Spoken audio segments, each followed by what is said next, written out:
Assalamualaikum warahmatullahi wabarakatuh. Perkenalkan, nama saya Novelia Gita Ramadhani dengan NIM 18164 kelas A dengan judul Proyek Perancangan Sistem Informasi Produksi Hasil Ternak. Di sini saya akan mempresentasikan laporan akhir tugas akhir PRPL 2022 dengan berbagai materi atau konsep. Yang pertama yaitu tentang ruang lingkup atau deskripsi dari tugas atau aplikasi yang dibuat. Sistem informasi ini digunakan untuk memudahkan dalam melakukan sebuah pengelompokan hewan dan mengetahui hasil dari produksi hewan tersebut. Hal seperti ini juga sangat membantu staf pegawai dan merupakan solusi untuk membuat staf pegawai untuk mengelompokkan atau menginput hasil produksi yang diterima di setiap kabupaten. Lalu, proses pengelompokan atau menginput hasil ternak juga dapat sangat mempermudah pekerjaan bagi staf pegawai peternakan dan mudah jika ingin mengelompokkan atau menginput sebuah data hasil peternakan dari kelompok-kelompok ternak yang ada di setiap kabupaten.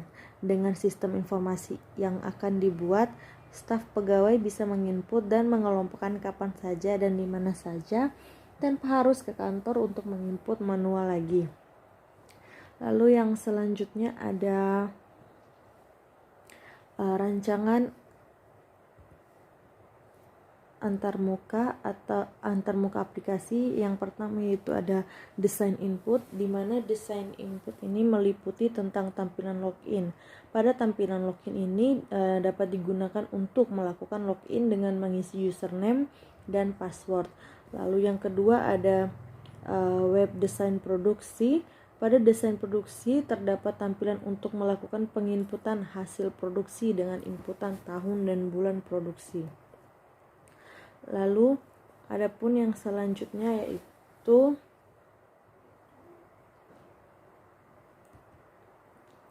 rancangan antarmuka aplikasi yaitu desain laporan. Pada tampilan desain laporan ini terdapat untuk dilakukannya pengecekan laporan terkait hasil inputan dari desain produksi tadi. Lalu yang selanjutnya itu ada daftar spesifikasi dan fitur yang dibutuhkan. Yang pertama yaitu analisis kebutuhan fitur user seperti user kabupaten.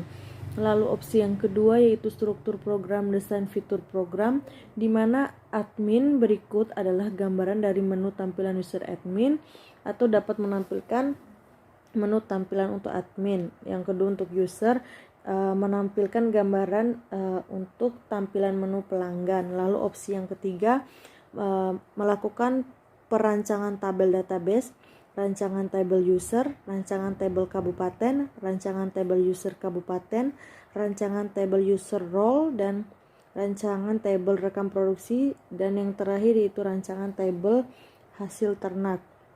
Lalu yang selanjutnya ada penjelasan potongan skrip codingan. Yang pertama ada codingan tabel produksi, di mana terdapat codingan untuk melihat hasil inputan produksi dalam bentuk tabel produksi tersebut. Yang kedua ada codingan laporan hasil, terdapat codingan untuk menampilkan laporan hasil dari produksi ternak yang akan dikelola nantinya. Lalu yang selanjutnya adalah codingan hasil produksi, di mana dalam codingan ini terdapat untuk menampilkan rekapan hasil dari produksi ternak. Yang selanjutnya codingan input dan menyimpan data, terdapat codingan untuk menginput data dan menyimpan data langsung pada sebuah database. Lalu yang selanjutnya yaitu ada codingan pagination, yang dimana terdapat tabel produksi.php merupakan sebuah fitur web yang digunakan untuk membatasi tampilan agar tampilan data tidak terlalu panjang dan lebih rapi. Selanjutnya codingan search laporan.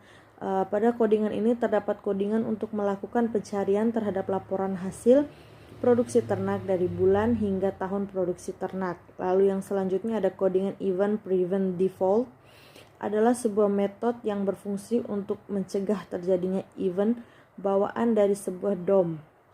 Lalu yang terakhir ada index.php. Terdapat index.php atau index file adalah file yang dieksekusi pertama kali. Index file berisi tentang dasar program dan fungsinya agar dapat mengeksekusi program langsung terpusat pada index file. Lalu selanjutnya ada hasil implementasi, di mana pada hasil implementasi project yang saya buat akan menampilkan tampilan seperti tampilan login sistem informasi, tampilan input identitas tahun dan bulan produksi, input data jumlah hasil ternak, dan yang terakhir adalah Lalu adapun hasil implementasi seperti yang ada pada gambar ini, yang dimana tampilan login sistem informasi ini bisa disimpulkan bahwa pada bagian ini user melakukan penginputan username dan password agar dapat dipindahkan ke tampilan awal atau dashboard sistem yang telah dibuat. Lalu pada tampilan yang kedua yaitu tampilan input identitas tahun dan bulan produksi. Pada tampilan input identitas tahun dan bulan ini dilakukannya untuk penginputan hasil produksi, hasil hewan ternak dengan dilakukannya penginputan hasil sesuai dengan tahun dan bulan produksi. Lalu selanjutnya adapun tampilan input data jumlah hasil ternak. Pada tampilan sistem ini bisa disimpulkan bahwa pada tampilan ini dilakukannya inputan hasil dari hewan ternak. Lalu yang selanjutnya adalah tampilan laporan hasil produksi. Pada tampilan sistem di bawah ini disimpulkan bahwa pada tampilan laporan produksi ini dilakukan pengecekan laporan hasil dan jumlah hasil ternak dengan menggunakan pencarian data dengan laporan data tahun, data bulan, dan data kabupaten. Lalu selanjutnya ada penjelasan screenshot status unggah script aplikasi di GitLab hingga project final. Project yang di-upload itu ada index.php, produksi.php, laporan produksi.php. Yang dimana file index.php merupakan file dasar untuk mengelola tampilan website secara default. File index.php akan otomatis ditambahkan ketika mengakses URL website. Lalu yang selanjutnya ada produksi.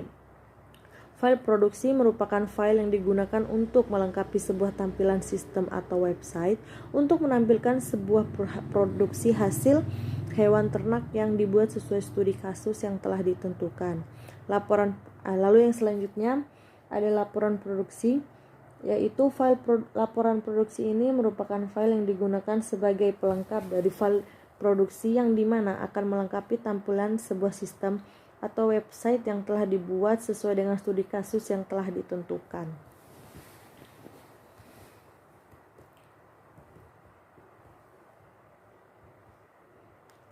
Lalu selanjutnya ada analisis pengerjaan proyek. Yang pertama, pengerjaan proyek ini memerlukan sedikit waktu yang lumayan lama dan sedikit sulit untuk menyesuaikan proyek yang diinginkan, yang dicapai, dan sedikit terganggu dengan jaringan yang tidak stabil. Lalu yang kedua tentang tantangan masa depan. Tantangan masa depannya menurut saya adalah bagaimana saya dapat menciptakan proyek yang mampu berguna bagi semua orang yang membutuhkannya, dan bagaimana saya bisa menciptakan proyek yang berguna dan menguntungkan, bukan malah merugikan. Lalu yang terakhir yaitu biaya yang dibutuhkan mungkin hanya sebatas membeli kuota ketika tidak sanggup menunggu jaringan wifi yang sedang mengalami gangguan. Kayak itu saja. Sekian presentasi tugas akhir dari saya, lebih dan kurangnya mohon maaf. Wabillahi taufik wal hidayah. Wassalamualaikum warahmatullahi wabarakatuh. Terima kasih.